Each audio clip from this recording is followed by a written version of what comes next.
Hello dear student, welcome back to the channel. आज हमारा topic है यूजीसी नेट जेआरएफ पेपर 1 से related. आपको पता है आपके एग्जाम्स स्टार्ट हो चुके हैं और आज का जो ये टॉपिक है वो रिलेटेड है 2 जनवरी का सेकेंड शिफ्ट का पेपर एनालिसिस से कि किस तरीके के क्वेश्चंस बन रहे हैं। हम उन सभी क्वेश्चंस को यहाँ पर कवर कर रहे हैं। जो भी स्टूडेंट्स का फीडबैक आया है उनको ध्यान में रखते हुए क्वेश्चंस आपके लिए तैयार किए गए हैं। हो सकता है आपको टॉपिक मिल जाए रिपीटेड अपने एग्जाम में देखने के लिए, तो आप इस लेक्चर वीडियो को ज़रूर देख करके जाएं अपने एग्जामिनेशन हॉल में एग्ज़ाम देने से पहले। 2 जनवरी का पेपर एनालिसिस है और ये आपका यूजीसी नेट का पेपर 1 है। So let's begin with our today's series. और रिवीजन लेक्चर ही मान लीजिए क्योंकि हमें सिमिलर क्वेश्चंस भी देखने को मिल सकते हैं, साथ ही साथ सेम टॉपिक से क्वेश्चंस बन सकते हैं। हो सकता है आपको कोई क्वेश्चन जो है एग्ज़ाम में हेल्प कर जाए। तो यूजीसी नेट जेआरएफ पेपर 1 2 जनवरी 2026 का ये पेपर एनालिसिस सेकेंड शिफ्ट का है। आइए देखते हैं किस तरीके के क्वेश्चंस एग्जाम में पूछे गए हैं। अगर आपको लेक्चर समझ में आ रहे हैं, पसंद आ रहे हैं, तो आप चैनल को सब्सक्राइब जरूर करें क्योंकि इसी तरीके के लेक्चर वीडियोज़ आपके लिए चैनल पर अपलोड किए जा रहे हैं। ऑलरेडी टॉपिक्स को कवर करते हुए PYQs बेस्ड क्वेश्चंस अपलोड किए जा चुके हैं। आप जाकर के देखें और अपना फीडबैक भी दें। आइए देखते हैं आज का हमारा क्वेश्चन। देखिए, निम्नलिखित समझौतों, शिखर सम्मेलनों और प्रोटोकॉलों का कालानुक्रमिक क्रम पुराने से नए की ओर क्या है? What is the correct chronological order of sequence from older to newer of the following agreement, summits and protocols? इस तरीके का क्वेश्चन जो है एग्जाम में आया है। देखिए ऑप्शन है, option 1 Paris agreement, option 2 Montreal protocol, option 3 Kyoto protocol, option 4 रियो शिखर सम्मेलन।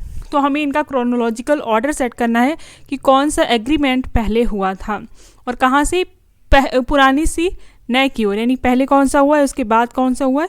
इस पैटर्न पे हमें इसे सेट करना है। आइए देखते हैं इस क्वेश्चन का आंसर। आपको पता होगा सबसे पहले कौन सा शिखर सम्मेलन हुआ है, तो आपका आ जाएगा मॉन्ट्रियल प्रोटोकॉल, ये ऑप्शन 2 है। और ये कब हुआ है? 1987 में मॉन्ट्रियल प्रोटोकॉल। इसको लिखते भी जाइए, मॉन्ट्रियल प्रोटोकॉल जो है आपका कब हुआ है? 1987 में ही हुआ है, ऑप्शन 2। फिर इसके बाद में हुआ है रियो डी जेनेरियो, इसे हम अर्थ समिट भी कहते हैं, हमें पता है। तो ये कब हुआ है? 1992 रियो समिट 1992। सेकेंड, फिर फोर्थ, तो हमें ऑप्शन मिल गया ऑप्शन बी 2, 4, 3, 1। उसके बाद में आपका क्योटो प्रोटोकॉल है, ये हुआ है 1997 में। और पेरिस एग्रीमेंट जो है वो 2015 का है। पेरिस एग्रीमेंट कब का है? 2015। पेरिस एग्रीमेंट है आपका 2015 का। और क्योटो प्रोटोकॉल है 1997। कब का है? 1997। तो इनका क्रोनोलॉजिकल ऑर्डर आप याद करके जाएं, आपको एग्जाम में देखने को मिल सकता है। इंपॉर्टेंट एग्रीमेंट है, इनसे क्वेश्चंस बनते ही बनते हैं और ये क्वेश्चन आपके पेपर में आया हुआ है। तो आपका सही आंसर है 2, 4, 3, 1। सबसे पहले कौन सा एग्रीमेंट हुआ? Montreal protocol. उसके बाद में रियो शिखर सम्मेलन, जिसे हम अर्थ समिट के नाम से भी जानते हैं। उसके बाद में क्योटो प्रोटोकॉल और फिर आपका पेरिस एग्रीमेंट हुआ था। ये आपको क्रोनोलॉजिकल ऑर्डर जो है याद करके जाना चाहिए। आइए नेक्स्ट क्वेश्चन देखते हैं। एक क्वेश्चन स्टूडेंट्स ने हमें ये बताया था, संज्ञानात्मक क्षेत्र में ब्लूम के वर्गीकरण के स्तरों को निम्न से उच्च क्रम में व्यवस्थित करें। ब्लूम का जो टैक्सोनॉमी का कॉन्सेप्ट है उससे क्वेश्चंस आते ही हैं और पूछा भी गया है। Arrange the level of Bloom's taxonomy from lower to higher order in the cognitive domain. तो हमें बताना है इनका लोअर से हायर का जो कॉग्निटिव डोमेन है वो सीक्वेंस क्या है। वहाँ यहाँ पे भी सीक्वेंस ही बताना है। मैंने यहाँ पे डायरेक्ट आंसर लिख दिया ताकि आप डायरेक्टली ही आंसर देख लें, इतना टाइम नहीं है, ज़्यादा से ज़्यादा रिवाइज करने का टाइम है ये। देखिए ऑप्शन 1 विश्लेषण करना, ऑप्शन 2 समझना, ऑप्शन 3 लागू करना, ऑप्शन 4 मूल्यांकन करना, ऑप्शन 5 याद रखना। Option 1 analysing, option 2 understanding, option 3 applying, option 4 evaluating, option 5 remembering. तो सबसे पहले आपका कौन सा आएगा? रिमेंबरिंग। फिर उसके बाद में आ जाता है अंडरस्टैंडिंग, फिर अप्लाइंग, उसके बाद में एनालाइजिंग, फिर उसके बाद इवैल्यूएटिंग। तो ये आपका सीक्वेंस है। ये सीक्वेंस आप स्क्रीनशॉट ले लें और इनको ज़रूर याद करें। ये क्वेश्चंस आपको आपके एग्जाम में देखने को मिलेंगे। अभी जिनके एग्जाम्स नहीं हुए हैं वो पेपर 1 से रिलेटेड जितने भी टॉपिक्स यहाँ पे कवर कराए जा रहे हैं, बिना किसी डाउट के उनको एज इट इज़ पढ़ करके जाएँ। हो सकता है टॉपिक या सिमिलर क्वेश्चन आपको देखने को मिल जाए। 5, 2, 3, 1, 4 का सीक्वेंस रहेगा ब्लूम्स का टैक्सोनॉमी कॉन्सेप्ट का। आइए नेक्स्ट क्वेश्चन देखते हैं। निम्नलिखित में से कौन जनसंचार माध्यमों की प्रमुख विशेषताएं हैं? Which of the following are major characteristics of mass media? निम्नलिखित में से कौन जनसंचार माध्यमों की प्रमुख विशेषताएं हैं? ऑप्शन 1 व्यापक पहुंच, ऑप्शन 2 व्यक्तिगत प्रतिक्रिया, ऑप्शन 3 समयबद्धता और तात्कालिकता, ऑप्शन 4 विषय वस्तु की गोपनीयता। आपको पता है जनसंचार माध्यम से क्वेश्चन आते ही आते हैं आपके कम्युनिकेशन के टॉपिक से, और ये मास मीडिया का टॉपिक है। और इसमें हमसे पूछा गया wide reach, option 2 personalised feedback, option 3 timeliness and immediacy, option 4 privacy of content. इनमें से कौन सी विशेषता जो है वो जनसंचार माध्यम की है? तो देखिए मास मीडिया वाइड रीच रहता है, ऑप्शन 1 आपका सही है। ये पर्सनलाइज्ड फीडबैक नहीं देता है, तो ये आपका ऑप्शन सही नहीं है।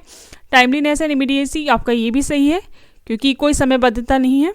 और प्राइवेसी ऑफ कंटेंट ऐसा भी कुछ नहीं, क्योंकि पब्लिक में बैठे हुए लोग सभी देख रहे होते हैं। तो इसका फर्स्ट और थर्ड आपका सही आंसर है ऑप्शन सी।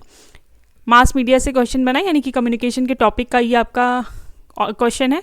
और कम्युनिकेशन का टॉपिक आप जरूर पढ़ के जाएं, types of communication, barrier of communication, इनसे क्वेश्चंस बन रहे हैं, एग्जाम में देखने को मिल रहे हैं, स्टूडेंट्स अपना फीडबैक दे रहे हैं।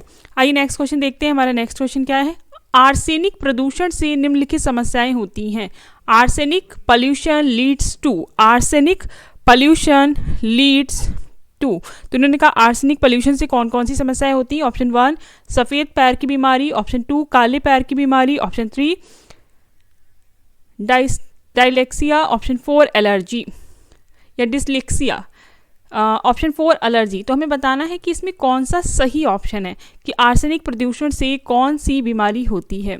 इसका सही आंसर है ऑप्शन 2 ब्लैक फुट, काले पैर की बीमारी। Option 2 is right answer. देखिए black foot disease is right answer. Arsenic pollution से ब्लैक फुट डिजीज होती है, option 2 is right answer. Dyslexia, allergy और वाइट फुट डिजीज से नहीं होता है। अब आपको पता होना चाहिए आर्सेनिक जो प्रदूषण है वो किससे फैलता है। ये कंटेमिनेटेड ड्रिंकिंग वाटर से हो सकता है, और इससे ब्लैक फुट डिजीज होती है जो blood circulation which affect blood circulation in the limbs and can lead to gangrene. तो देखिए याद रखिए कि किससे फैल रहा है, कंटेमिनेटेड ड्रिंकिंग वाटर से फैल रहा है। हो सकता है इससे जुड़ा हुआ क्वेश्चन पूछ दिया जाए कि बीमारी फैलती किससे, काले पैर की बीमारी या ब्लैक फुट डिजीज जो है किससे फैल रही है। तो आपका पॉल्यूशन से भी ये क्वेश्चन देखने को मिला है, और इंपॉर्टेंट क्वेश्चन है, इसी तरह के क्वेश्चन एग्जाम में आ रहे हैं, और ये स्टूडेंट्स का फीडबैक है। अगर आपको लेक्चर समझ में आ रहा है तो आप चैनल को सब्सक्राइब कर लें, क्योंकि हम यहाँ पर अभी जो एग्जाम्स हो रहे हैं उनको कवर कर रहे हैं। उन स्टूडेंट से बात करने के बाद आपके लिए क्वेश्चंस प्रिपेयर किए जा रहे हैं। आइए नेक्स्ट क्वेश्चन देखते हैं। Which of the following statement is true? कौन सा स्टेटमेंट ट्रू है? ऑप्शन 1 द स्वयं initiative was launched on the 9 जुलाई 2017। तो ये आपका सही है कि जो स्वयं था वो 9 जुलाई 2017 को लॉन्च किया गया था। नेक्स्ट है option 2 Swayam derived from Sanskrit word meaning self is an acronym representing study webs of active learning for youth aspiring minds. बहुत ही बेहतरीन गेम इन्होंने यहाँ पे खेला है। देखिए फुल फॉर्म क्या है हमारी स्वयं की, study webs of active learning for young aspiring mind, और इन्होंने यहाँ पे यूथ दे दिया है, तो ये आपका ऑप्शन नहीं है, ऑप्शन 2 गलत हो जाता है। इसकी फुल फॉर्म भी याद कर लीजिए स्वयं की, study webs of active learning for young aspiring minds, ये इसका फुल फॉर्म है। और ये ऑप्शन जो है 2 गलत होगा, ये ऑप्शन 2 गलत है। आइए नेक्स्ट देखते हैं। नेक्स्ट ऑप्शन स्वयं Prabha is an educational learning platform initiated by the ministry of human resource development and accessible through 36 DTS channel, originally 32। तो आपको पता है कि अब स्वयं प्रभा में 40 DTS चैनल हो गए, ये भी गलत हो गया। कितने चैनल्स हैं टोटल हमारे पास? 40 DTS चैनल्स हो गए, तो आपका ये भी क्वेश्चन गलत हो जाता है।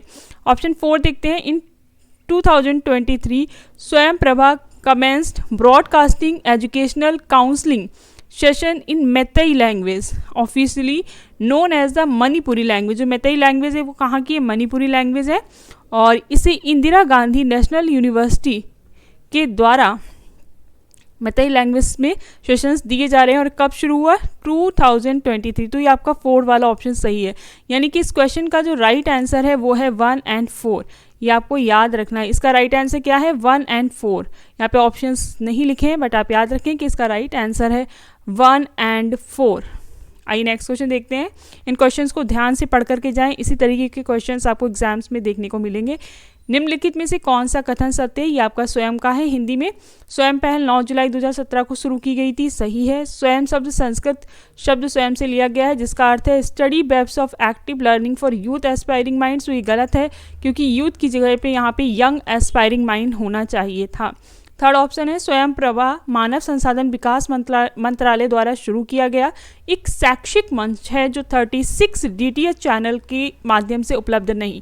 अभी हमारे पास 40 DTH चैनल है, ये आपको याद रखना है, ये भी गलत हो जाता है। ऑप्शन 4 है 2023 में स्वयं प्रभा ने इम्फॉल स्थित इंदिरा गांधी राष्ट्रीय विश्वविद्यालय यानी इग्नू की ओर से मैतेई भाषा, जिसे आधिकारिक तौर पर मणिपुरी भाषा के नाम से जाना जाता है, से शैक्षिक परामर्श सत्रों का प्रसारण शुरू किया है। तो ऑप्शन 4 इज राइट आंसर। आपका ऑप्शन 1 और ऑप्शन 4 सही है, ये आपको याद रखना है। Option 1 and 4 is right answer. स्वयं प्रभा और स्वयं से क्वेश्चन आ रहे हैं। नेक्स्ट क्वेश्चन देखिए, find the missing term in the following number series. Find the missing term in the following number series 4, 9, 25, 49, 1 to 1। अब देखिए ऑर्डर कैसा है, ये स्क्वायर है, लेकिन किसके? प्राइम नंबर्स के। 2 का स्क्वायर है, 3 का स्क्वायर है, 5 का स्क्वायर है, 7 का स्क्वायर है, 11 का स्क्वायर है। इसके बाद में आपका स्क्वायर जो बनना चाहिए वो 13 का, और इसका सही आंसर होगा ऑप्शन 3, 1, 6, 9। ये प्राइम नंबर्स हैं और जिनका स्क्वायर बना करके यहाँ पे दिखाया गया है। तो इसी तरीके के रीजनिंग बेस्ड क्वेश्चंस आए हैं, ट्रेन से रिलेटेड क्वेश्चंस पूछे गए हैं, टाइम एंड डिस्टेंस से रिलेटेड क्वेश्चंस पूछे जा रहे हैं, एवरेज के क्वेश्चंस आए हुए हैं, उनको आप पढ़ करके जाएं। इनपुट आउटपुट डिवाइस के क्वेश्चंस आए हुए हैं, ये भी स्टूडेंट्स ने बताया है, तो आप इन्हें ज़रूर करके जाएँ। नेक्स्ट क्वेश्चन देखिए, और इसे आप लास्ट तक जरूर देखें, क्योंकि आपको हो सकता है 2-4 क्वेश्चन फंस जाएँ एज इट इज़ एग्जाम में। भारतीय दर्शन के अनुसार प्रमाणों को किस क्षेत्र के अंतर्गत रखा जाता है? According to the Indian philosophy, pramanas have been related under which field? Under which field? According to the Indian philosophy, pramanas have been related under which field? किस फील्ड के अंतर्गत प्रमाणास को रखा जाता है, ये हमें बताना है। देखिए ऑप्शन 1 तत्व मीमांसा, ऑप्शन 2 नीति शास्त्र, ऑप्शन 3 सौंदर्य शास्त्र, ऑप्शन 4 ज्ञान मीमांसा। इंग्लिश में भी इनके ऑप्शंस देख लीजिए। Option 1 metaphysics, option 2 ethics, option 3 aesthetic, option 4 epistemology.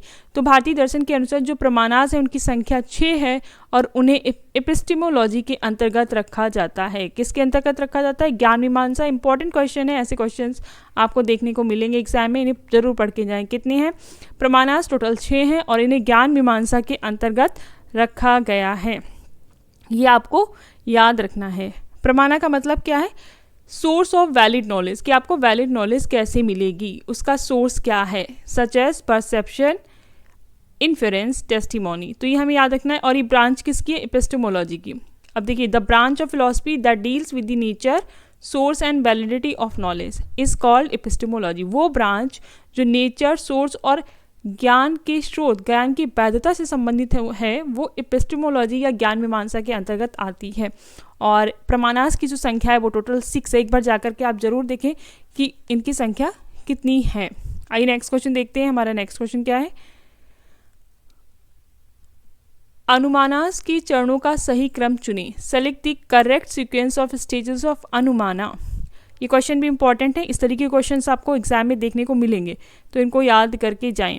देखिए अनुमान select the correct sequence of stage of अनुमाना। ऑप्शन 1 प्रतिज्ञा या प्रतिज्ञा। ऑप्शन इसमें सीक्वेंस बनाना है, तो सीक्वेंस ही पढ़ते जाते हैं। प्रतिज्ञा, उपनय, उदाहरण। यहाँ पे उदाहरण होगा, हेतु, निगमन। इसे आप इंग्लिश में देख लीजिएगा, ज़्यादा बेटर रहेगा। प्रतिज्ञा, हेतु, उदाहरण, उपनय, निगमन, निगमा, प्रतिज्ञा, उदाहरण, हेतु, उपनय। अब देखिए हम इंग्लिश के ऑप्शन देखते हैं। प्रतिज्ञा, उपनय, उदाहरण, हेतु, निगमना। और सेकेंड ऑप्शन है आपका, यहाँ पे जो सेकेंड ऑप्शन दिया गया है वो क्या है?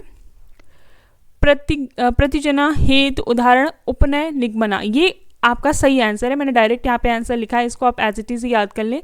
प्रतिजना, हेतु, उदाहरण, उपनय, निगमा, निगमना। एक बार फिर पढ़ लीजिए इसको। आपका प्रतिज्ञा, इसको हमने प्रतिजना लिखा है, बट ये प्रतिज्ञा पढ़ा जाएगा इसको। और इसका मतलब भी समझ लेते हैं। प्रतिज्ञा का मतलब है प्रोपोजिशन। ये कभी कभी पूछ देते हैं कि इसका क्या मतलब है। जैसे हेतु का मतलब है रीज़न, उदाहरण का मतलब एग्जाम्पल है, समझ में आ रहा है। उपनय का मतलब है एप्लीकेशन और निगमन का मतलब है कॉन्क्लूजन। इन इंडियन जो न्याय फिलोसफी है हमारी, उसमें अनुमाना मतलब इन्फ्योरेंस कंसिस्ट ऑफ 5 स्टेजेस। इसमें कम से कम 5 स्टेजेस हैं जिनके बारे में यहाँ पे दे दिया गया है। इनका सीक्वेंस देखिए, प्रतिज्ञा, हेतु, उदाहरण, उपनय, निगमना। प्रतिज्ञा का मतलब है प्रोपोजिशन, हेतु का मतलब है रीजन, उदाहरण का मतलब एग्जाम्पल है, उपनय का मतलब एप्लीकेशन है और निगमना का मतलब कॉन्क्लूजन है।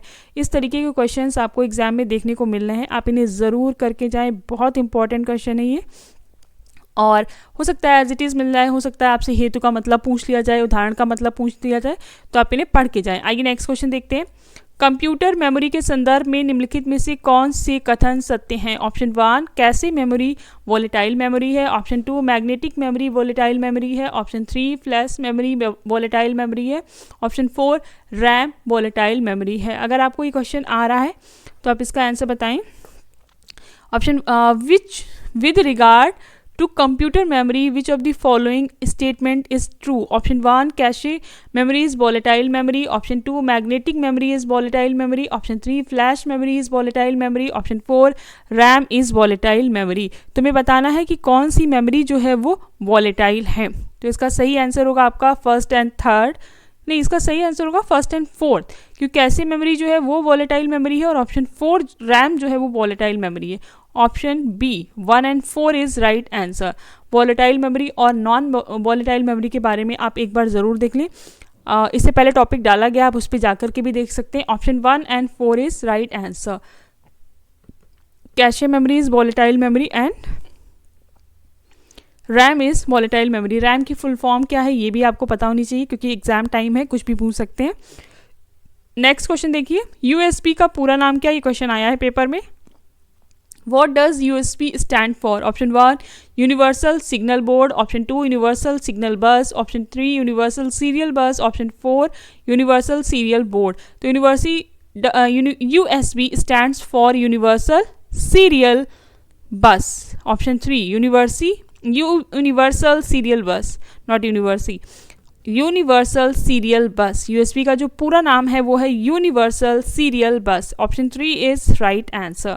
नेक्स्ट क्वेश्चन देखिए, उच्च शिक्षा हायर एजुकेशन से रिलेटेड क्वेश्चन है। आपको पता है हायर एजुकेशन से टॉपिक आपके बनने ही बनने हैं, तो आप इनको ज़रूर याद करके जाएं। चलिए देखते हैं हमारा आज का question.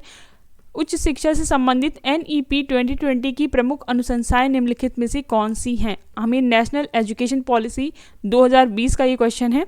Which of the following are the major recommendation of NEP 2020 related to higher education? Option 1 2035 तक सकल विकास GER सकल विकास दर को 26.3% से बढ़ाकर 50% करना।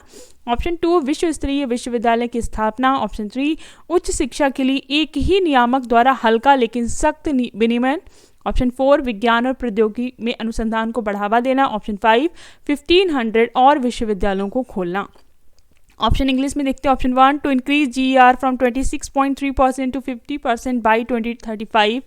Option 2 establishment of world class universities. Option 3 light but tight regulation by a single regulatory for higher education. Option 4 promoting research in science and technology. Option 5 opening of 1500 more university. इसका direct answer यहाँ पे लिखा हुआ है, आप time waste ना करते उनका आंसर देखें।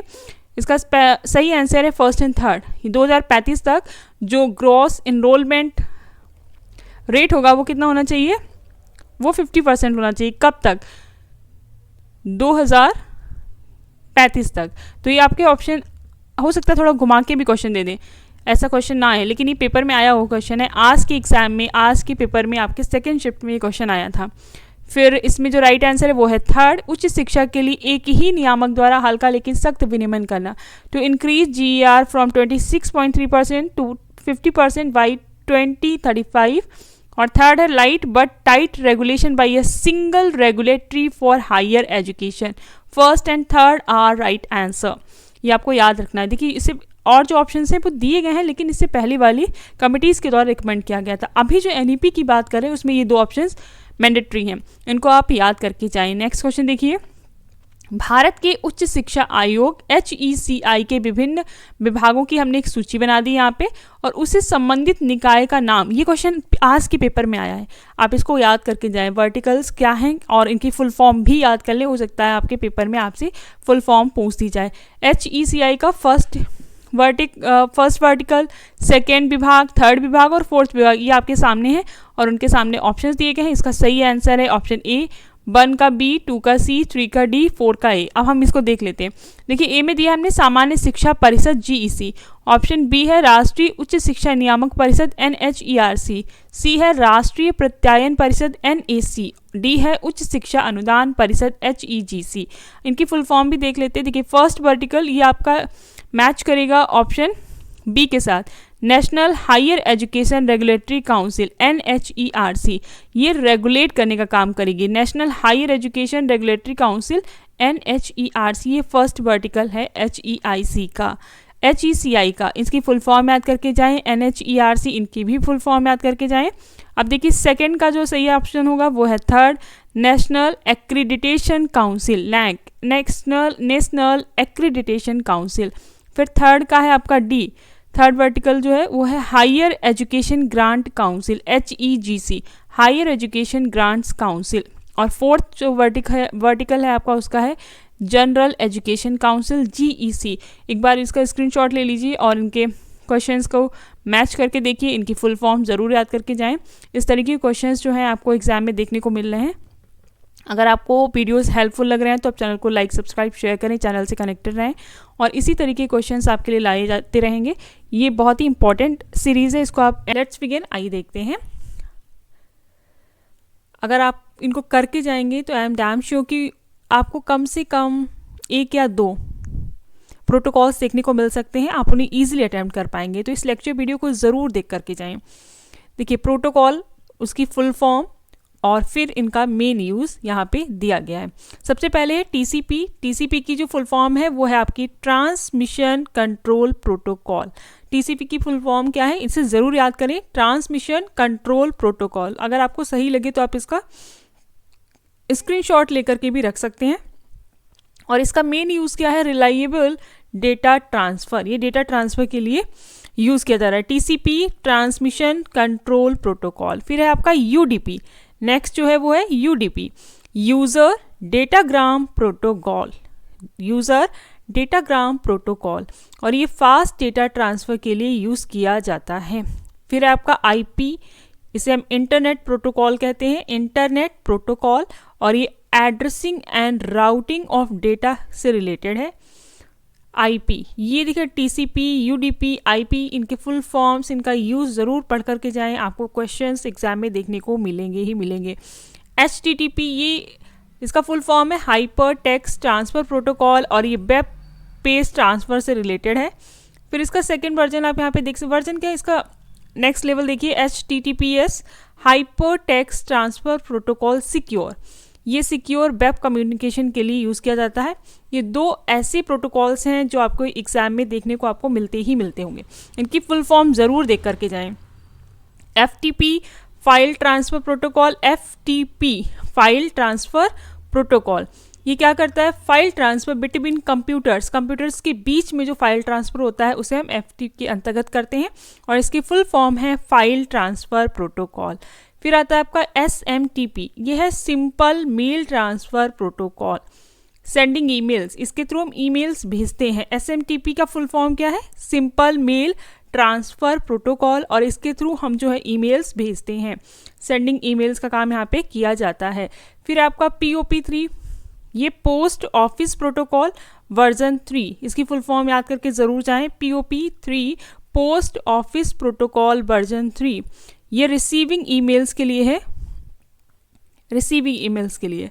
और फिर है IMAP, internet message access protocol, receiving emails, ये सर्वर बेस्ड है और वो डाउनलोड बेस्ड है। DNS की बात की जाए तो डोमेन नेम सिस्टम, इसकी फुल फॉर्म क्या है, डोमेन नेम सिस्टम, और ये डोमेन नेम IP एड्रेस से रिलेटेड है। देखिए यहाँ पे आपको simple mail transfer protocol, simple mail transfer protocol में क्या हो रहा है, ईमेल्स को भेजा जा रहा है और POP3 में क्या हो रहा है, पोस्ट ऑफिस प्रोटोकॉल, इसमें रिसीव किया जा रहा है ईमेल्स को। ये क्वेश्चन आपके एग्जाम में आया हुआ है कि कौन सा प्रोटोकॉल है, कौन सा ऐसा प्रोटोकॉल है जिसमें रिसीव किया जाता है, ईमेल्स को रिसीव किया जाता है, तो वो है आपका POP3। ये आपको याद रखना है। और IMAP की फुल फॉर्म है इंटरनेट मैसेज एक्सेस प्रोटोकॉल। ये बहुत ही इंपॉर्टेंट प्रोटोकॉल्स हैं, ये आपके एग्जाम्स में देखने को मिलते हैं। ऐसी कोई साइकिल नहीं जाती है जिसमें इन प्रोटोकॉल से आपको क्वेश्चंस ना दिखे हों। अभी आपका 31 एग्ज़ाम स्टार्ट ही हुआ है, अगर आप जा रहे हैं आगे पेपर देने तो आप इनको ज़रूर रीड करके जाएं। आगे देखिए, यहाँ पे भी हमने प्रोटोकॉल्स लिख रखी हैं, जिसमें आपका फर्स्ट है DHCP, dynamic host configuration protocol. Dynamic host configuration protocol automatic IP assignment से रिलेटेड है, ये इसका मेन यूज़ होता है। फिर नेक्स्ट है आपका ARP, इंपॉर्टेंट प्रोटोकॉल्स हैं ये, एड्रेस रेजोल्यूशन प्रोटोकॉल, और ये IP एड्रेस मैक एड्रेस से रिलेटेड काम कर रहे हैं। फिर आपका ICMP, इनकी फुल फॉर्म पे ज़्यादा फोकस आप करें, internet control message protocol. ICMP internet control message protocol. और अभी हमने यहाँ पे पढ़ा IMAP, ये है internet message access protocol. Difference भी है और आपको याद रखना, ये एरर रिपोर्टिंग के लिए यूज़ होता है। फिर आपका टेलनेट, टेलीकम्युनिकेशन नेटवर्क से रिलेटेड है और इसकी फुल फॉर्म है टेलीकम्युनिकेशन नेटवर्क। ये रिमोट लॉगिन के लिए है। SSH, ये सिक्योर सेल के लिए है, सिक्योर रिमोट लॉगिन। फिर आपका SSL, सिक्योर सॉकेट लेयर, ये फुल फॉर्म आप जरूर याद करें, सिक्योर सॉकेट लेयर। और ये डेटा इंक्रिप्शन का काम करता है, डेटा को और ज़्यादा सुरक्षित करता है, प्रोटेक्ट करता है। TLS, transfer layer, transport layer security, advanced encryption का काम करता है, इसमें भी एक नेक्स्ट लेवल मिलता है आपको डेटा इंक्रिप्शन का। SNMP, simple network management protocol, network monitoring का काम कर रहा है, ये सिंपल नेटवर्क मैनेजमेंट प्रोटोकॉल है। RTP, real time transport protocol, ये ऑडियो वीडियो स्ट्रीमिंग से रिलेटेड है। और लास्ट है आपका SIP, ये वो SIP नहीं है जो अभी बहुत ज़्यादा पॉपुलर हो रखी है, ये SIP है आपकी सेशन इनिशिएशन प्रोटोकॉल, ये वॉइस वीडियो कॉल सेटअप से रिलेटेड है। ये आई थिंक 18 to 20 प्रोटोकॉल्स हैं जो आपके लिए यहाँ पे तैयार किए गए हैं। आप इनका स्क्रीनशॉट लें और ज़्यादा से ज़्यादा रिवाइज करें।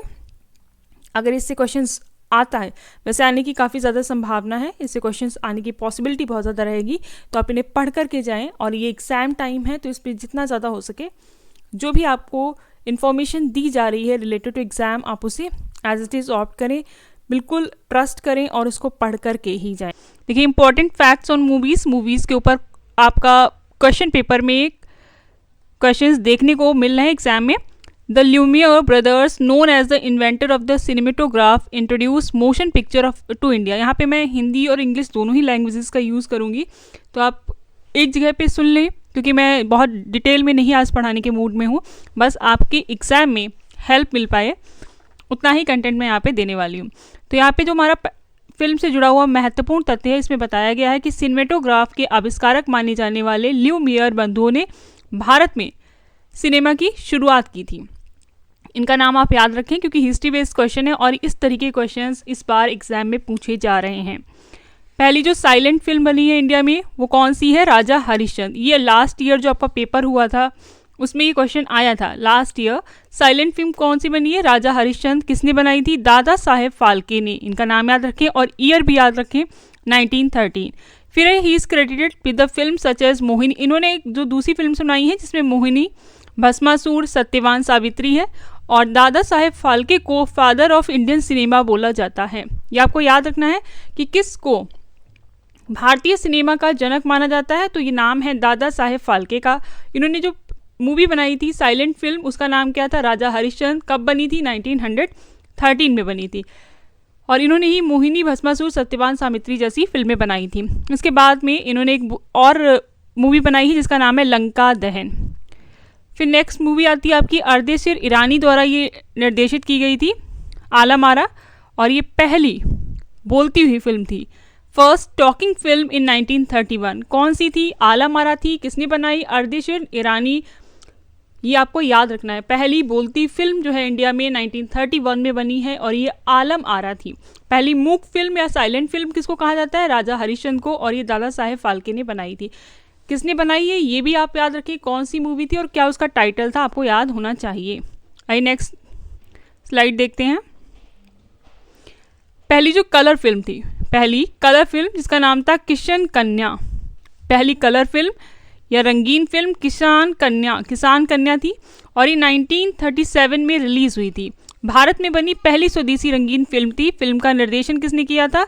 मोती गिडवानी और अर्देशीर ईरानी ने किया था। ये पहली भारत में बनने वाली कलर फिल्म थी जिसका नाम था किसान कन्या। ये 1937 में रिलीज हुई है और इसका डायरेक्शन किया था मोती गिडवानी ने और इसे प्रोड्यूस किया था अर्देशीर ईरानी ने, और इसमें सिने कलर्स का यूज़ किया गया था। इसके बाद सोहराब मोदी जी ने एक मूवी बनाई है झांसी की रानी। ये पहली टेक्निकल कलर या पिक्चर्स को यूज़ करके बनाई गई थी और ये 1953 में बनी थी। सोहराब मोदी जी की फिल्म थी, नाम क्या था? झांसी की रानी, और ये पहली टेक्निकलर फिल्म थी जो 1953 में रिलीज़ हुई थी। तो अभी तक हमने silent film, talkative film, colour film, ये इनका एक ब्रीफ वीडियो यहाँ पे देख लिया है। देखिए, भारत में बन रही भारी संख्या में फिल्मों की विषय वस्तु जो उसका कंटेंट होता है उसको नियंत्रित करने के लिए एक बोर्ड बनाया गया, जिस बोर्ड का नाम था the central board of film certification. ये 1950 में बना था। आपको पता है इसे आप सेंसर बोर्ड के नाम से भी आज के टाइम पे जानते हैं। The central board of film certification ये 1950 में बना था और ये नॉर्थ और साउथ इंडिया की फिल्मों को सेंसर करता है कि किस तरीके से फिल्म प्रेजेंट की जा सकती है या फिर नहीं की जा सकती है। और इनसे क्वेश्चंस बन रहे हैं तो आप इन्हें ज़रूर करके जाएं, बहुत ही इंपॉर्टेंट है। देखिए, अब हम यहाँ पे स्वयं टॉपिक ले रहे हैं क्योंकि स्वयं से जो हमारी स्टूडेंट से बात हुई उन्होंने बताया कि स्वयं से भी क्वेश्चंस आ रहे हैं। स्वयं का पूरा नाम आपको याद होना चाहिए। कल मैंने एक वीडियो डाला था जिसमें मैंने इसे डिटेल एक्सप्लेन किया है किस तरीके का क्वेश्चन आपके एग्जाम में आया है। स्वयं का पूरा नाम है study webs of active learning for young aspiring mind. कल के क्वेश्चन में इन्होंने फुल फॉर्म तो दी है लेकिन यंग की जगह पे यूथ कर दिया था, तो इसको याद करके जाइए। Study webs of active learning for young aspiring mind Swayam Bharat सरकार द्वारा शुरू किया गया कार्यक्रम है और इसके 3 प्रमुख सिद्धांत हैं, इनको आप पढ़ के जाएं। 3 कार्डिनल प्रिंसिपल्स बहुत इंपॉर्टेंट है, क्वेश्चन एग्जाम में आता है। इसमें देखिए आपका क्या एक्सेस यानी पहुंच, समानता, इक्विटी एंड क्वालिटी, ये 3 इसके कार्डिनल्स हैं। इनको पढ़ के जाएं और स्वयं की फुल फॉर्म भी पढ़ करके जानी है, ये आपके एग्जाम में देखने को मिल रही है। एक बार फुल फॉर्म तो याद करके जाएं क्योंकि इंपॉर्टेंट टॉपिक है। आइए आगे देखते हैं। स्वयं प्रभा की बात की जाए तो स्वयं प्रभा कब लॉन्च हुआ था? ये मिस्टर प्रणब मुखर्जी के द्वारा लॉन्च किया गया था और इसकी डेट थी 9 जुलाई 2017। इसका ईयर पूछा गया एग्जाम में, ये आपको याद होना चाहिए। स्वयं प्रभा, इसमें 40 DTS चैनल है। कल के क्वेश्चन में उन्होंने लिख दिया था 36, लेकिन कितने DTS चैनल्स हैं? 40 DTS चैनल्स हैं और ये 24/7 चलता है, ये आपको याद होना चाहिए। और किस सैटेलाइट का प्रयोग किया जाता है स्वयं प्रभा चैनल्स को ब्रॉडकास्ट करने के लिए? तो GSAT-15, ये आपको याद होना चाहिए। GSAT-15 सैटेलाइट का यूज़ किया जाता है। पर डे इसमें जो कंटेंट दिखाया जाता है वो 4 घंटे चलता है। Each day there is new content delivery for at least 4 hours, और ये 5 बार मतलब 4 घंटे कंटेंट चलेगा और ये दिन में कम से कम 5 बार रिपीट किया जाता है, ये आपको पता होना चाहिए। छोटी छोटी डिटेल्स हैं, ये ज़रूर याद करके जाएं। अब देखिए विसाग, इसकी फुल फॉर्म याद कर लें, आई हुई है Bhaskaracharya national institute for space application and geo informatics, ये इसकी फुल फॉर्म है, आप इसको याद कर लीजिए। विसाग के बारे में देखें, इसकी फुल फॉर्म यहाँ पे Bhaskaracharya national institute for space application and geo informatics. जो हिंदी स्टूडेंट है वो भी इसको इंग्लिश में ही पढ़ के जाएँ, ज़्यादा बेटर रहेगा। स्वयं प्रभा का ये वेब पोर्टल इनफ्लीबेंट, अच्छा इसकी भी एक फुल फॉर्म है, ये भी आप याद कर लें। Gandhinagar is where channels are uplinked from, कि इनको लिंक किया गया है। फिर है द वेब पोर्टल ऑफ स्वयं प्रभा इज़ मेंटेन, जो वेब पोर्टल है स्वयं प्रभा का वो मेंटेन किया जाता है इनफ्लीबेंट के द्वारा। इसकी फुल फॉर्म है information and library network centre. INF information, L से लाइब्रेरी है and network centre, NET network centre. इसकी फुल फॉर्म एक बार एग्जाम में देखने को मिली थी इनफ्लीबेंट की, तो ये आप जरूर पढ़ के जाएं। और ये गुजरात में है। The content of Swayamprabha are provided, इसमें NPTEL, IITs, UGC, IGNOU, CEC, NIOS and NCERT, ये लोग अपना स्वयंप्रभा पे कंटेंट देते हैं। देखिए स्वयंप्रभा के कुछ चैनल्स हैं जिनके नेम चेंज कर दिए गए हैं, आप एक बार उनको जाकर ज़रूर देख लें। उस पर मैं पहले एक वीडियो बना चुकी हूँ, उसका लिंक जो है आपको दे दूँगी। स्वयंप्रभा की बात हम लोग कर चुके हैं, उनको वैसे ही पढ़ के जाना है कि 40 DTH चैनल है, 24/7 ये प्रसारण के लिए रहता है, GSET 15 का इसमें यूज़ किया जाता है, वही सेम डिटेल है, इनको आप पढ़ के जाइएगा। अब देखिए हम यहाँ पे सैम्पलिंग मेथड समझते हैं। सैम्पलिंग से भी क्वेश्चंस आए हैं, ये सिर्फ क्वेश्चंस हम इस तरीके कंटेंट जो है इसलिए प्रिपेयर कर रहे हैं ताकि आपको याद रहे कि स्टूडेंट्स ने क्या क्या एग्जाम में दिया है और उन्होंने किस तरीके के क्वेश्चंस, किस तरीके के टॉपिक्स हमारे सामने रखे हैं। तो सैम्पलिंग के दो मेथड्स हम पढ़ते हैं, एक तो है हमारा नॉन प्रोबेबिलिटी सैम्पलिंग मेथड और सेकंड है हमारा probability sampling method. Non probability sampling method के यहाँ पे एग्जांपल्स में देखिए, फर्स्ट कन्वीनियंस, और 2 है जजमेंटल और पर्पजिव सैम्पलिंग, 3rd है स्नोबॉल सैम्पलिंग और 4 कोटा सैम्पलिंग। ये आपका नॉन प्रोबेबिलिटी सैम्पलिंग मेथड में आता है। जैसा लिखा है आप इसको वैसे ही याद कर लीजिए।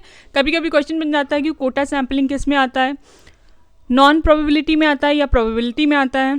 अब देखिए प्रोबेबिलिटी सैम्पलिंग मेथड के जो एग्जांपल्स हैं उसमें आपका ऑप्शन एक आ जाता है simple random sampling, cluster sampling, systematic sampling और स्ट्रैटिफाइड सैम्पलिंग। इनके नेम्स आप ज़रूर याद कर लें, अगर डायरेक्ट क्वेश्चन आता है तो आप इसको ईजिली टैकल कर पाएंगे। अब यहाँ पे हम टाइप्स ऑफ रिसर्च मेथोडोलॉजी की बात करेंगे। शोध पद्धति के प्रकार, इसमें देखिए फंडामेंटल रिसर्च है, फिर आपका एक्सप्लोरेटरी रिसर्च है। फंडामेंटल रिसर्च में क्या है, बेसिक लेवल पे जो रिसर्च हो रही है उसे हम फंडामेंटल रिसर्च कहते हैं। इसमें आपका क्या होता है, एक्सप्लोरेटरी रिसर्च जिसमें हम एक्सपेरिमेंट वगैरह कर रहे हैं। कॉन्क्लूसिव रिसर्च है, सर्वे, केस स्टडी। क्वांटिटेटिव मतलब ये आपका नंबर बेस्ड चीज़ों की बात करेगा। क्वालिटी मतलब गुड की बात की जाएगी, इसमें क्वालिटीज़ पे फोकस किया जाएगा। डिस्क्रिप्टिव में क्या है कि हम सिर्फ डिटेल्स लिख रहे हैं, क्या हम डिटेल्स जो हैं वो लिख रहे हैं। और उसके बाद आ जाता है आपका एनालिटिकल रिसर्च, फिर है अप्लाइड रिसर्च। इनको आप रिसर्च के नेम याद कर लें और इनके बारे में थोड़ा बहुत पढ़ने की ज़रूरत है तो आप कर लें।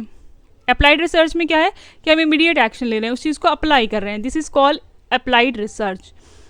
ये जो क्वेश्चंस बने ये सब स्टूडेंट्स के द्वारा ही जानने में आए हैं कि उन्होंने बताया कि किस किस तरीके से क्वेश्चंस हमें देखने को मिले हैं एग्जाम में। तो ये टॉपिक्स आप घर से करके जाएं, इन पे लेक्चर वीडियोस ऑलरेडी चैनल पे अपलोड किए गए हैं तो आप उसे देख सकते हैं। अगर आपको कंटेंट अच्छा लग रहा है, एग्जाम ओरिएंटेड लग रहा है तो आप चैनल को लाइक, सब्सक्राइब और शेयर जरूर करें। अब यहाँ पे हम पहला जो टॉपिक देख रहे हैं वो है हमारा रिसर्च स्टेप का। क्या है research step, steps of research या प्रोसेस की बात करेंगे। तो देखिए सबसे पहले हम क्या करते हैं, आइडेंटिफाइंग द प्रॉब्लम। हम किसको आइडेंटिफाई कर रहे हैं, प्रॉब्लम को आइडेंटिफाई करते हैं। उसके बाद रिव्यूइंग द लिटरेचर, कभी कभी यहाँ पे आइडेंटिफाइंग हो सकता है और कभी कभी आपको फॉर्मुलेशन भी मिल सकता है, तो इसका ध्यान रखें कि दोनों का मतलब एक ही है। फिर आता है आपका रिव्यूइंग लिटरेचर, यहाँ पे हम रिव्यू करते हैं लिटरेचर का। सेटिंग रिसर्च क्वेश्चन, या फिर हम यहाँ पे डायरेक्ट आप याद रखें हाइपोथेसिस कि हम एक क्वेश्चन क्रिएट कर रहे हैं किस पे हमें रिसर्च करनी है। फिर हम स्टडी डिज़ाइन को सिलेक्ट करते हैं, क्या मेथड हमारा रहना चाहिए वो यूज़ करते हैं। डेटा कलेक्ट करना और एक ऑप्शन यहाँ पे होना चाहिए डेटा एनालिसिस का, वो भी देखते हैं। ये आपका 7 हो गया, एनालाइजिंग डेटा।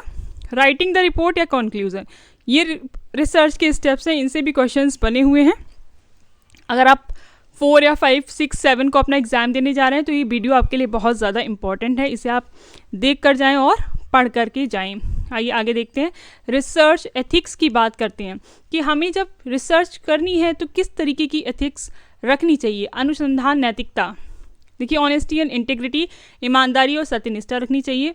कॉपी वगैरह नहीं करना है। फिर प्रोटेक्शन ऑफ ह्यूमन सब्जेक्ट, जो भी आप अगर आप किसी ह्यूमन पे कोई रिसर्च कर रहे हो तो उस सब्जेक्ट का सुरक्षा आपकी जिम्मेदारी है। Care of animal subject, same चीज़ वही एनिमल्स पे अप्लाई हो रही है कि आप कर रहे हो तो उन्हें आप खतरा ना पहुंचाएं, इस तरीके से आप रिसर्च करें।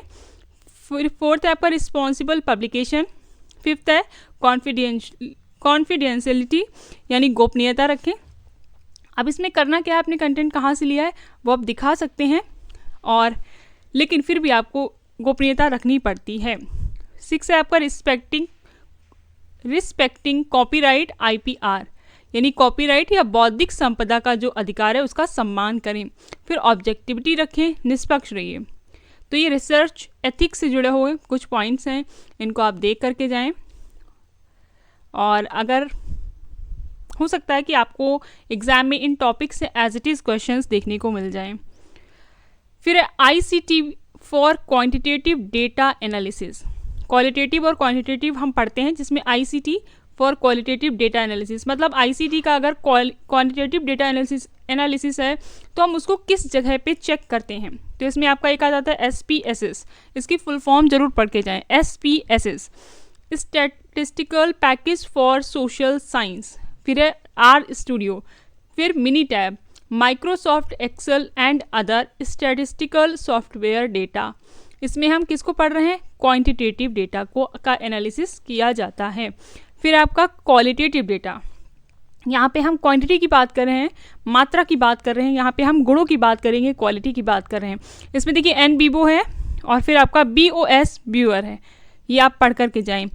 इस तरीके से क्वेश्चंस डायरेक्टली पूछे जाते हैं, इसलिए मैं शॉर्ट में आपको समझाने की यहाँ पे कोशिश कर रही हूँ। आइए आगे देखते हैं। प्लेजरिज्म बाय PhD स्टूडेंट, जो PhD के स्टूडेंट्स हैं इनके द्वारा जो साहित्यिक चोरी अगर की जाती है तो उस पर क्या पेनाल्टी लगती है। देखिए अप टू 10%, इसे हम जीरो लेवल कहते हैं। अप टू 10% अगर कोई PhD स्टूडेंट है और 10% का कॉपी कर रहा है तो उस पर कोई पेनाल्टी नहीं लग रही है, इसको आप जीरो लेवल कहते हैं। ये आप याद रखिएगा, यहाँ पे लिखा नहीं है बट आपको याद रखना है कि ये क्या कहलाएगा, ज़ीरो लेवल कहलाएगा।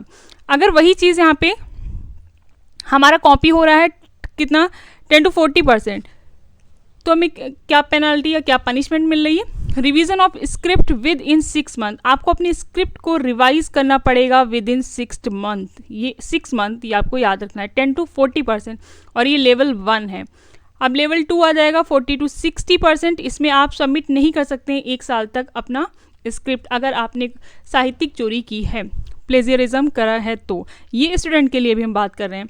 फिर आता है आपका ओवर 60%, अगर 60% से ज़्यादा आपने कॉपी किया है तो आपका रजिस्ट्रेशन ही कैंसिल कर दिया जाएगा। ये आपको याद रखना है कि एक PhD स्टूडेंट साहित्यिक चोरी करता है परसेंट के अकॉर्डिंग तो उस पर कैसा पेनाल्टी या कैसी पनिशमेंट मिलती है। पहले वाले को अप टू 10% ही जीरो लेवल है, फिर सेकेंड, फिर फर्स्ट, फिर सेकेंड, फिर थर्ड, तो इनके लेवल्स भी आप याद रखें। अब देखिए प्लेजरिज्म बाई फैकल्टी, अब जो टीचर करवा रहा है उसके ऊपर क्या एक्शन लिया जाएगा। Same condition, 10% no penalty, 10 to 40% has to withdraw manuscript, उसको अपनी मैन्यूस्क्रिप्ट जो है वो विदड्रॉ करनी पड़ेगी। 40 to 60% no supervision for 2 years, 2 साल के लिए बैन कर दिया जाएगा कि वो अपने अंडर कोई भी PhD स्कॉलर नहीं रख सकता है। ओवर 60% की अगर हम बात करते हैं तो for 3 years, no supervision for 3 years, 3 साल तक कोई भी सुपरविजन नहीं कर सकता है। ये आपको पता होना चाहिए, इंपॉर्टेंट टॉपिक है, इससे क्वेश्चंस आए हुए हैं। इनके लेबल्स आपको पढ़ के जाने हैं, लेबल्स में क्या क्या इन्होंने परसेंट दिया है, किस तरीके की पेनाल्टी लगती है, वो आपको करनी है। आगे देखते हैं। Top 6 ICT tools for teaching and learning, देखिए ये आया हुआ क्वेश्चन है इसलिए मैं यहाँ पे कवर कर रही हूँ। Top 6 ICT tools for teaching and learning, इसमें देखिए ब्लैक बोर्ड यूज़ करना है आपको, गूगल क्लासरूम यूज़ होती है, ट्रेलो, फिर है Microsoft teams, paper form for creating self grading quizzes, कि आप क्विज बना सकें, student intake forms and scheduling seats, तो ये सारा काम कहाँ से हो रहा है, पेपर फॉर्म से होगा। फिर आपका काहूट आ जाता है जिसमें आप क्विजेस बना रहे हैं, मनोरंजक तरीके से बना रहे हैं। फिर प्रेजी है, प्रेजी में क्या कर रहा है, आकर्षक व्याख्यान प्रस्तुतिकरण और दृश्य सहायक सामग्री बनाने के लिए जो आप प्रेजेंटेशन दे रहे हैं, जो भी आप विजुअल्स दे रहे हैं वो काफ़ी अट्रैक्टिव लगते हैं, इससे जो स्टूडेंट है वो इंगेज होता है पढ़ाई में। तो ये टॉप 6 ICT टूल्स हैं for teaching and learning. Next देखिए, आप इसे लास्ट तक जरूर देखें क्योंकि उसमें बहुत सारा कंटेंट जो है आपके लिए लाया जा रहा है जो एग्जाम ओरिएंटेड है और ये आपको हेल्प करेगा। देखिए इसमें टॉप सोशल मीडिया ऐप्स की भी बात की गई जो डाउनलोड हो रही हैं ज़्यादा, तो इसमें आपका टिकटॉक है, इंस्टाग्राम है, Facebook, Snapchat, Pinterest, Twitter, Discord, Twitch, LinkedIn, monkey, ये आपकी टॉप सोशल मीडिया ऐप्स हैं, वो बहुत ज़्यादा इंस्टॉल की जा रही है, तो इनके नाम याद करके जाइए, सोशल मीडिया ऐप्स हैं। फिर आता है टाइप्स ऑफ नेटवर्क, इसमें पैन है, इसकी फुल फॉर्म याद करें, personal area network, LAN local area network, CAN campus area network, WLAN wireless local area network, MAN metropolitan area network, WAN, wide area network, SAN SAN, storage area network, SNS, system area network, और POLAN, passive optical local area network, EPAN, enterprise private network. इससे questions बन रहे हैं, full forms पूछी जा रही हैं, तो आप इनको देख करके जाएं। फिर BPN है, वर्चुअल प्राइवेट नेटवर्क, इंपॉर्टेंट है, इसीलिए इतनों को ही हमने इस स्लाइड में आपके लिए प्रेजेंट किया है ताकि आप इनको याद कर लें और फिर एग्जाम में जाएं। नेक्स्ट देखिए, आगे हम यहाँ पे क्या देखने वाले हैं, IP एड्रेसेस। इस पे भी क्वेश्चंस बनते हैं। IP एड्रेसेस की अगर हम बात करें, देखिए दो तरीके के IP एड्रेस हम पढ़ते हैं। एक है आपका IPv4 और दूसरा है आपका IPv6। तो IPv4 जो है इसे 1981 में इंट्रोड्यूस किया गया था और इसमें 4 नंबर्स होते हैं और इनकी संख्या 0 से 255 के बीच में होंगी, आपको याद रखना है। डॉट्स का यूज़ किया जाता है इन नंबर्स को सेपरेट करने के लिए। कुछ इस तरीके का फॉर्मेट आपको देखने को मिलेगा।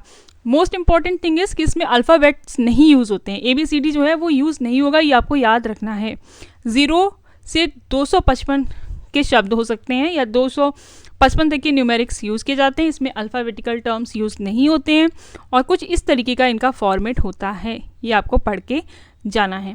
देखिए 17 फिर डॉट लगाया है तो 1 2 3 4, तो हमने बोला 4 नंबर्स होते हैं, तो ये 4 पार्ट्स में इसको हमने डिवाइड कर दिया। यहाँ पे ये आपका IP एड्रेस क्या है, B4। नेक्स्ट देखिए IP एड्रेस B6 हम यहाँ पे पढ़ेंगे और B6 में क्या हो रहा है, इसमें 8 ग्रुप्स होते हैं और इसमें हेक्साडेसिमल कैरेक्टर्स यूज़ किए जाते हैं to create new combination for IP addresses. क्योंकि बहुत ज़्यादा IP एड्रेसेस की जब ज़रूरत पड़ने लगी तो इस IPv6 को इंट्रोड्यूस किया गया था और ये कुछ इस तरीके से दिखाई पड़ेगा।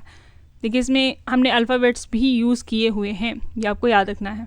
कितने 8 ग्रुप्स हैं, 1 2 3 4 5 6 7 8, 1 2 3 4, यहाँ पे एक डॉट लगना चाहिए था, तो ये 8 आपको याद रखना है कि 8 ग्रुप्स हैं। आगे देखते हैं किसके बारे में पढ़ना है। कुछ एग्रीमेंट्स वगैरह के बारे में भी क्वेश्चंस आए हैं, इवन ज़्यादा ही आ रहे हैं, तो आप उनको करके जाएं। कल मैंने जो क्लास डाली थी उसमें इन्हें डिटेल में समझाया है, तो एक बार आप देख लें। क्योटो प्रोटोकॉल जो है ये एक इंटरनेशनल ट्रीटी है और ये 1997 में अडॉप्ट की गई थी और इफेक्ट में आई है 2005 में। इसमें 7 ग्रीन हाउस गैसेस की बात की गई, इनसे क्वेश्चन बना हुआ है, इसको आप ज़रूर करके जाएँ। जैसे इसमें कार्बन डाइऑक्साइड है, मीथेन, नाइट्रस ऑक्साइड, हाइड्रोफ्लोरोकार्बन्स, फिर है आपका परफ्लोरोकार्बन्स, सल्फर हेक्साफ्लोराइड और नाइट्रोजन ट्राईफ्लोराइड। ये 7 जो गैसेस हैं जो क्योटो प्रोटोकॉल में दिखाई गई हैं, इनसे क्वेश्चन आया हुआ है, ये आप जरूर करके जाएं। और एक पेपर में आपको मैच द फॉलोइंग तरीके से क्वेश्चन देखने को मिला था कि क्योटो प्रोटोकॉल कब इंट्रोड्यूस किया गया है, पेरिस एग्रीमेंट कब हुआ है, रियो डी जेनेरियो या आपकी अर्थ समिट कब हुई है, इस तरीके का क्वेश्चन जो है एग्जाम में आया था। आगे देखते हैं, पेरिस एग्रीमेंट की बात करते हैं। तो देखिए पेरिस एग्रीमेंट जो है ये कब हुआ है, Paris agreement is a legally binding international treaty on climate change. अब पेरिस एग्रीमेंट है किससे, क्लाइमेट चेंज पे है। पहले तो हमें ये पता होना चाहिए किससे रिलेटेड है, तो ये क्लाइमेट चेंज से रिलेटेड है। It was adopted by 19 countries या 19 पार्टीज़ के द्वारा इनको अडॉप्ट किया गया है। COP21 कॉन्फ्रेंस ऑफ पार्टीज, इसकी फुल फॉर्म क्या होती है, COP21 कॉन्फ्रेंस ऑफ पार्टीज 21। ये पेरिस में हुआ था 12 दिसंबर 2015 को and entered into force on 4 नवंबर 2016। तो आप इसका ईयर जो है 2015 याद रखिए, क्योंकि कल जो 2 तारीख को शायद इसका पेपर हुआ है उसमें ये क्वेश्चन आया हुआ था, जो मेरे पास डेटा आया था, तो इसमें 2015 ही उन्होंने मेंशन किया है, ये आपको याद रखना है। इसका जो मेन पॉइंट है जो हमें पता होना चाहिए वो क्या है कि इस पेरिस एग्रीमेंट का एजेंडा है ग्लोबल वार्मिंग को 2 डिग्री सेल्सियस से घटाकर 1.5 डिग्री सेल्सियस पर लाना है, ये आपको याद रखना है। वैश्विक तापमान वृद्धि औद्योगिक क्रांति से पहले इस तरह जो तुलना 2 डिग्री सेल्सियस से काफ़ी नीचे 1.5 डिग्री सेल्सियस तक इसको सीमित करने का उद्देश्य जो इसमें दिया गया था। अगर आपको लेक्चर्स समझ में आ रहे हैं और आपको लेक्चर्स पसंद आ रहे हैं तो आप चैनल को लाइक, सब्सक्राइब और शेयर करें, चैनल से कनेक्टेड रहें। एक आप रियो डी जेनेरियो जो अर्थ समिट हुई है उसके बारे में भी थोड़ा सा पढ़ लें, क्योंकि उससे क्वेश्चन आया था। सबसे पहले तो उसके बारे में बस इतना याद रखें कि 1992 में ये अर्थ समिट हुई थी और इसे हम रियो डी जेनेरियो भी कहते हैं और अर्थ समिट भी कहते हैं। ये आपके लिए अच्छा है जानना। अब देखिए इसमें एक खास पॉइंट था कि इसमें जैविक विविधता यानी बायोलॉजिकल डाइवर्सिटी से जुड़ा हुआ था ये कन्वेंशन। किससे जुड़ा था? बायोलॉजिकल डाइवर्सिटी से। और इस कन्वेंशन के 3 मुख्य लक्ष्य थे। पहला था जैव विविधता का संरक्षण, फिर इसके घटकों का सतत उपयोग और आनुवांशिक संसाधनों से उपस्थित होने वाले लाभों का उचित और न्यायसंगत बंटवारा। तो रियो समिट के बारे में आपको ईयर याद हो 1992, इसे हम अर्थ समिट कहते हैं, याद रखिएगा। और ये बायोलॉजिकल डाइवर्सिटी से रिलेटेड समिट हुआ था। विच of the following is not a type of learning? Which of the following is not a type of learning? निम्नलिखित में से कौन सा अधिगम का प्रकार नहीं है? इसमें देखिए फर्स्ट है psychomotor, option 2 affective, option 3 discrimination, option 4 cognitive. Hindi में आप देख सकते हैं ऑप्शन 1 मनोप्रेरक, 2 भावात्मक अधिगम, 3 विभेदन अधिगम, ऑप्शन 4 संज्ञानात्मक अधिगम। तो हमें पता है इसमें डिस्क्रिमिनेशन जो है वो शामिल नहीं होता है, और यही हमसे पूछा भी गया है कि कौन सा इसमें शामिल नहीं है। Option 3 is right answer. ये ब्लूम्स का जो टैक्सोनॉमी वाला कॉन्सेप्ट है उसका ही एक क्वेश्चन है, जिसमें आपने देखा होगा कि उन्होंने कॉग्निटिव, अफेक्टिव और साइकोमोटर की बात की है, लेकिन डिस्क्रिमिनेशन की कोई भी बात नहीं की है। आइए नेक्स्ट क्वेश्चन देखते हैं। हमारा नेक्स्ट क्वेश्चन क्या है? The example of system software is. ये क्वेश्चंस हमें स्टूडेंट्स ने बताए हैं 3 जनवरी को, जो फर्स्ट शिफ्ट और सेकंड शिफ्ट में पेपर हुआ है पेपर 1 से रिलेटेड, उसमें इस पैटर्न पे क्वेश्चंस आए हैं, आप इन्हें जरूर पढ़ के जाएं। The example of system software is option 1 computer, option 2 Google Chrome, option 3 Unix, option 4 MS Excel. तो ये बताना है कि सिस्टम सॉफ्टवेयर का उदाहरण कौन सा है। इसका सही आंसर है आपका Unix. Option 3 is right answer. ये सिस्टम सॉफ्टवेयर का एग्जाम्पल है ऑप्शन 3। ये क्वेश्चन भी पेपर में आया हुआ है। यूनिक्स के बारे में आप थोड़ा सा पढ़ करके जाएं, ज़्यादा अच्छा रहेगा। अब मैं इसको इंग्लिश में बता दे रही हूँ। Unix is a family of multitasking multi user operating system originating from the 1969 Bell Labs developed by Ken Thompson। बस इतना डेटा इसके लिए क्लियर है कि इनका नाम पता होना चाहिए, कब डेवलप हुआ और किसने इसे डेवलप किया था। नेक्स्ट क्वेश्चन देखते हैं। एसिड रेन पे जो क्वेश्चन बना है, हमें उसकी जानकारी नहीं है कि किस तरीके का क्वेश्चन जो है एसिड रेन पे आया था, बट क्वेश्चन जो था एसिड रेन से आया था, इसलिए हमने यहाँ पे टॉपिक कवर किया है। एसिड रेन के बारे में आपको पता है, देखिए जो pH लेवल रहता है, हमें यहाँ पे pH लेवल पता होना चाहिए और कॉजेस पता होनी चाहिए क्या है। एसिड रेन और acid deposition refers to any form of precipitation, rain, snow, fog और even dry dust that has a pH level lower than normal. तो इसमें है क्या, rain is slightly acidic with a pH of about 5.6 due to dissolve carbon dioxide. Acid rain typically ranges, जो acid rain का range होता है वो है 4.2 से 4.4, और जो नॉर्मल बारिश का pH होता है वो है 5.6। ये आपको याद होना चाहिए। अब देखते हैं इसमें कि कॉजेज क्या हैं, कॉजेज ऑफ एसिड रेन। आइए देखते हैं। इसमें सल्फर डाइऑक्साइड SO2 की वजह से हो रहा है। रिलीज मेनली ये कोल बर्निंग प्लांट से निकल रही है गैस या इंडस्ट्रियल प्रोसेस से है। फिर नेक्स्ट आ जाएगा आपका नाइट्रोजन ऑक्साइड, ये एमिट होती है मोटर व्हीकल से एंड पावर प्लांट से।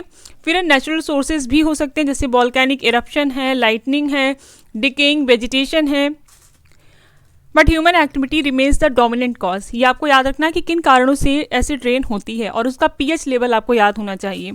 नेक्स्ट क्वेश्चन देखिए। Which of the following open universities was established in accordance with the National Education Policy 1986? ये क्वेश्चंस आपको जैसे कराए जा रहे हैं, आप एज इट इज़ इनको पढ़ के जा सकते हैं। कुछ एक्स्ट्रा इन्फॉर्मेशन भी आपको यहाँ पे दी जा रही है सो दैट आपके एग्जाम में हेल्प हो। हमें बताना है निम्नलिखित में से कौन सा मुक्त विश्वविद्यालय राष्ट्रीय शिक्षा नीति 1986 के अनुसार स्थापित किया गया था। Option 1 doctor BR Ambedkar open university Hyderabad, option 2 IGNOU Delhi, option 3 Karnataka state open university Mysore, option 4 Yashwantrao Chavan Maharashtra open university Nashik. तो देखिए इसका सही आंसर होगा आपका ऑप्शन 2, इग्नू को इस्टेब्लिश किया गया था 1985 में, ये आपको पता है। और इसका राइट आंसर भी जो है वो है इग्नू, इंदिरा गांधी राष्ट्रीय मुक्त विश्वविद्यालय। देखिए B R Ambedkar open university कब बनी है? 1982 में। इसको आप ईयर वाइज भी याद कर लें। इग्नू आपका 1985 में बना है। कर्नाटका स्टेट ओपन यूनिवर्सिटी जो है वो 1996 में आई है। और यशवंतराव चौहान महाराष्ट्र ओपन यूनिवर्सिटी जो है ये 1999 में बनी है। और इस क्वेश्चन का आंसर है Indira Gandhi national open university. Without any doubt आप इन क्वेश्चंस को एज इट इज़ पढ़ करके चले जाएं, बेटर है। आपको टॉपिक्स तो पता ही चल रहे होंगे कि सबसे ज़्यादा क्वेश्चन किससे बन रहे हैं। Arrange the following different types of computer networks in ascending order on the basis of geographical area implied. भौगोलिक क्षेत्र के आधार पर निम्नलिखित विभिन्न प्रकार के कंप्यूटर नेटवर्कों को आरोही क्रम में व्यवस्थित करना है। तो ये मैन बैन लैन दिया गया है, तो सबसे पहले लैन आ गया। इसका डायरेक्ट आंसर आप यहाँ पे देख सकते हैं, लैन फिर मैन फिर वैन। लोकल एरिया नेटवर्क, फिर आपका मैन आ जाता है, फिर वैन आ जाता है। इन तीनों को आप ऑर्डर में लगा करके पढ़ के जाएं। आइए आगे देखते हैं नेक्स्ट क्वेश्चन। मैं जल्दी से जल्दी कवर कर रही हूँ ताकि आपका ज़्यादा टाइम वेस्ट ना हो और आप ज़्यादा से ज़्यादा रिवीजन करके जा पाएँ। अब देखिए फैलसी से क्वेश्चंस भी आ रहे हैं। द फॉलिसी हेत भाषा produced in the conclusion due to repudiation negation of साध्य बाई हेतु is known as which of the following. हेतु द्वारा साध्य के खंडन के कारण निष्कर्ष में उत्पन्न भ्रांति हेत्वाभास को निम्नलिखित में क्या कहा जाता है। इस तरीके के क्वेश्चंस इस बार हमें एग्जाम में देखने को मिल रहे हैं। ये आपको पढ़ के जाने चाहिए क्योंकि ये क्वेश्चंस एग्जाम में आने की पॉसिबिलिटी काफ़ी ज़्यादा है। जो 2 जनवरी को क्वेश्चन एग्जाम हुआ था उसमें भी स्टूडेंट्स ने हमें बताया था कि प्रमाणास और अनुमानास से क्वेश्चन बने थे। इस क्वेश्चन का सही आंसर है आपका विरुद्ध। क्या है? विरुद्ध। ऑप्शन 2 इज राइट आंसर, विरुद्ध। और कभी कभी जो टर्म्स हमारे सामने दिए गए हैं इनका भी मीनिंग पूछ लेते हैं। होता क्या है, इंडियन लॉजिक जो न्याय सिस्टम है उसमें साध्य क्या है कि किसको प्रूव किया जा सकता है। हेतु का मतलब हो जाता है रीजन, मतलब है कि किस रीजन के द्वारा इसको हम प्रूव कर सकते हैं। लेकिन यहाँ पे क्वेश्चन क्या कह रहा है कि रीजन जो है actually negates of contradicts the साध्य, कि वो खुद ही साध्य को नेगेटिव वे में ले रहा है। इसका मतलब है कि फैलसी जो है यहाँ पे विरुद्ध हो जाएगी। अब इसके मैं कुछ वर्ड्स आपको बता देती हूँ। तो विरुद्ध क्या है यहाँ पे? ये कॉन्ट्राडिक्टरी है, इस वजह से इसका आंसर जो है विरुद्ध आ रहा है। अब ऑप्शंस जो आपके दिए गए हैं, जैसे कि पहला है सभ्य विचार, तो ये क्या है? इर्रेगुलर या इनकॉन्क्लूसिव रीजन है। विरुद्ध का मतलब आपको समझ में आ गया कि कॉन्ट्राडिक्टरी रीजन होता है। फिर आ जाता है सत्य प्रतिपक्ष, ये counter balance by equally strong opposite reason. और लास्ट आ जाता है असिद्ध, ये अनप्रूव्ड है, अनस्टेबलाइज्ड रीजन होता है। इस टॉपिक से क्वेश्चन बन रहे हैं, आप इनको एक बार देख के जाएं। नेक्स्ट क्वेश्चन देखिए, विरोध के वर्ग के अनुसार निम्नलिखित में से कौन से कथन विरोधाभासी हैं? विरोध के वर्ग के अनुसार कौन से कथन विरोधाभासी हैं? एज पर the square of opposition which of the following propositions are contradictories. ये क्वेश्चन देखिए, इसको करने का एक टेक्निक होता है। अगर वो टेक्निक आपको पता है तो ईजिली क्वेश्चन हो जाते हैं। जैसे इसमें लिखा है, पहला सभी पक्षी जानवर हैं, बानर हैं sorry. A all words are ape, B no words are ape, C some words are apes, D some words are not ape. तो इसमें ए और ओ यानी कि जिसमें दिया हो every A is P and some A is not P, इस तरीके का कुछ कॉन्सेप्ट बनाकर अगर दे रहे हैं, मतलब आपके दो जो ऑप्शंस हैं वो एक दूसरे के कॉन्ट्राडिक्टरी हैं। जैसे कि हमारा ऑल वर्ड्स आर एप्स और some words are not apes, तो ये कॉन्ट्राडिक्टरी हैं यहाँ पे। फिर लेकिन हमें बी और सी ऑप्शन जो है वो भी मिल रहा है कि इसमें कोई भी पक्षी जानवर नहीं, बानर नहीं है। No words are apes, some words are ape, यानी हमारा जो बी और सी है कि no A is P and some A is P, तो नो और सम का कॉम्बिनेशन बन रहा है। ऊपर हमें ऑल और सम का कॉम्बिनेशन मिल रहा था। लेकिन जो स्टूडेंट्स ने हमें आंसर बताया था उसमें ये कहा गया है कि ऑप्शन में देखने में तो लग रहा है कि चारों ही ऑप्शन एक दूसरे के अपोजिट वर्क कर रहे हैं, लेकिन उसमें ऑप्शन में जो हमारा आंसर आ रहा था वो बी एंड सी आ रहा था, क्योंकि यही ऑप्शन में दिया था, ए और डी को उन्होंने नहीं दे रखा था। आपका सही आंसर हो जाएगा no words are apes and some words are apes. Option B and C are right. आइए नेक्स्ट क्वेश्चन देखते हैं। हमारा आज का नेक्स्ट क्वेश्चन क्या है? जब कोई शोधकर्ता अपने अध्ययन में सही शून्य परिकल्पना H0 को अस्वीकार करता है और वैकल्पिक परिकल्पना H1 को स्वीकार करता है, तो किस प्रकार की त्रुटि होने की संभावना है? When a researcher reject a true null hypothesis in his her study and accept the alternate hypothesis, what type of error is likely? Option 1 type 1 error, option 2 type 2 error, option 3 type 1 or type 2 error, option 3, option 4 ना तो type 1 और ना ही type 2 error. होता क्या है कि कोई statement है वो ट्रू है, लेकिन आपने उसको रिजेक्ट करके कोई दूसरा स्टेटमेंट ले लिया, दूसरी हाइपोथेसिस ले लिए, तो ये आपका टाइप 1 टाइप का एरर हो जाता है। सेकेंड में क्या होगा कि स्टेटमेंट आप जो है आपने लिया है वो सही है, मतलब वो गलत है और आपने उसको सही ले लिया है, आपने उसकी जगह पे सही ले लिया है, तो ये टाइप 2 का एरर हो जाता है। इसमें जो कहा गया है कि पहली वाली क्या है, नल हाइपोथेसिस थी और इसकी जगह पे आपने वैकल्पिक हाइपोथेसिस ले ली है, तो आपका इसमें टाइप 1 एरर देखने को मिलेगा। Option 1 is right answer. Type 1 error से क्वेश्चंस बन रहे हैं, इनको आप जरूर करके जाएं, इंपॉर्टेंट टॉपिक है। अब देखिए इसमें हमें एग्रीमेंट से रिलेटेड क्वेश्चंस देखने को मिले हैं, फैल्सी से रिलेटेड मिले हैं, फिर उसके बाद परसेंटेज, एवरेज, इनसे भी क्वेश्चंस जो हैं एग्जाम में देखने को आ रहे हैं। नेक्स्ट और हाँ, HECI का जो एक्ट है उससे क्वेश्चंस जरूर बन रहे हैं, तो उन्हें आप जरूर करके जाएं, ज़्यादा अच्छा रहेगा, आपके एग्जाम में हेल्प करेगा। एक क्वेश्चन स्टूडेंट्स ने हमें बताया था कि NEP 2020 के अनुसार नया स्कूल करिकुलम स्ट्रक्चर क्या है, तो मैं ऐसे आंसर बता दूं आपको, 5+3+3+4 का जो स्ट्रक्चर है वो बनाया गया है, 5+3+3+4 का, जिसमें 5 साल एज 3 to 8 कवर हो रहा है, 3 साल के लिए इसमें एज 8 to 11 कवर हो रही है, फिर 3 ईयर्स के लिए 11 to 14 है और 4 ईयर्स के लिए 14 to 18 की एज कवर हो रही है। नेक्स्ट क्वेश्चन देखिए, arrange the correct order highest to lowest of officers in a university. एक यूनिवर्सिटी में क्या ऑर्डर रहता है ऑफिसर्स का, ये हमें यहाँ पे बताना है। तो इसका मैं डायरेक्ट आपको सही आंसर बता देती हूँ, option 3, chancellor, vice chancellor, deans of faculties, registrar and finance officer. ये स्ट्रक्चर आपको एक यूनिवर्सिटी में देखने को मिलेगा, जिसमें चांसलर फर्स्ट पे आएगा, उसके बाद वाइस चांसलर आता है, उसके बाद में आते हैं डीन्स ऑफ फैकल्टीज, फिर रजिस्ट्रार और फिर आएगा फाइनेंस ऑफिसर। ये एक तरीके का क्वेश्चन जो है एग्जाम में पूछा गया है। आई होप आपको लेक्चर्स बेनिफिशियल लग रहे होंगे, इंपॉर्टेंट लग रहे हैं, तो आप चैनल को लाइक, सब्सक्राइब, शेयर करें और इस तरीके की अपडेट के लिए आप चैनल से कनेक्टेड रहें। नेक्स्ट क्वेश्चन देखिए, सैम्पलिंग मेथड से क्वेश्चंस आए हुए हैं, मुझे नहीं पता किस तरीके का क्वेश्चन वहाँ पे आया होगा, तो मैं यहाँ पे आपको एक नॉन प्रोबेबिलिटी सैम्पलिंग मेथड के बारे में बात करती हूँ, दूसरा प्रोबेबिलिटी। इनके डायरेक्ट एग्जांपल्स या डायरेक्ट इस तरीके से क्वेश्चन पूछ सकते हैं कि नॉन प्रोबेबिलिटी सैम्पलिंग मेथड में क्या इंक्लूड होता है। देखिए उसमें ऑप्शन क्या आ जाएगा, कन्वीनियंस है, जजमेंटल और पर्पजिव सैम्पलिंग है, स्नोबॉल सैम्पलिंग है और कोटा सैम्पलिंग है। प्रोबेबिलिटी की बात करते हैं उसमें सिंपल रैंडम सैम्पलिंग है, क्लस्टर सैम्पलिंग है, सिस्टमेटिक सैम्पलिंग है और स्ट्रेटिफाइड सैम्पलिंग है। इस तरीके से आपको सैम्पलिंग भी कवर करके जाना चाहिए कि नॉन प्रोबेबिलिटी सैम्पलिंग मेथड में क्या आता है और प्रोबेबिलिटी सैम्पलिंग मेथड में क्या आता है। ये क्वेश्चन आपका 2 जनवरी को आया था, हो सकता है आगे भी आए, तो मैंने इसको यहाँ पे कवर किया है, इससे पहले के लेक्चर वीडियो में भी ये कवर किया जा चुका है। निम्नलिखित समझौतों, शिखर सम्मेलनों और प्रोटोकॉलों को उनके कालानुक्रमिक क्रम में रखें। What is the correct chronological order, ये हमें यहाँ पे बताना है। कैसे बताना है, न्यूअर और ओल्डर टू न्यूअर, पुराने से नए की तरह। पहला है हमारा Paris agreement, Montreal protocol, Kyoto protocol, Rio summit.